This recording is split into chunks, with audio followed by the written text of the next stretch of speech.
झमक चलो रे साइड जरा चलो रे, देख के जवानी मेरी हाथ नहीं मालो रे, नहीं मालो रे। ए बाबू सुनो मैं झमक चलो रे साइड जरा चलो रे, देख के जवानी मेरी हाथ नहीं मालो रे। मेरा ओठ है बनारस के पान,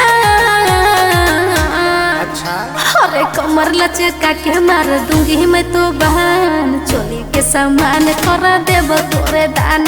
रे कमर लचका के मार दूंगी मैं तो बहन, चोली के सामान कर देव तोरे दान। बुझले ए बाबू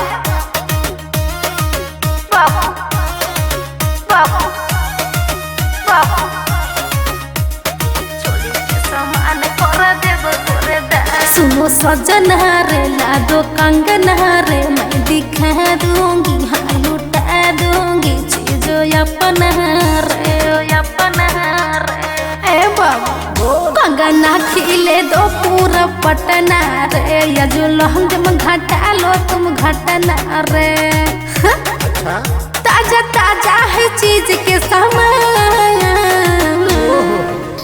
अरे कमर लचका के मार दूंगी मैं तो बहन, चोली के सामान कर देव तोरे दान। कमर लचका के मार दूंगी मैं तो बहन, चोली के सामान कर देव तोरे दान। ए बाबू बाबू बाबू बाबू,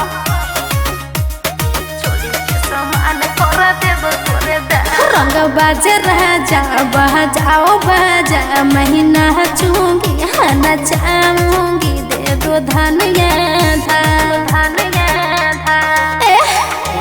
मोर चहकल है बहकल जवानी रे, उठ तरसो है प्यास बिना पानी रे, पानी रे। सुनो बाबू जरा दे दो तुम ध्यान, अरे कमर लचका के मार दूंगी मैं तो बहन, चोली के सामान कर देव तोरे दान। रे कमर लचका के मार दूंगी मैं तो बहन, चोली के सामान कर देव तोरे दान। बुझले।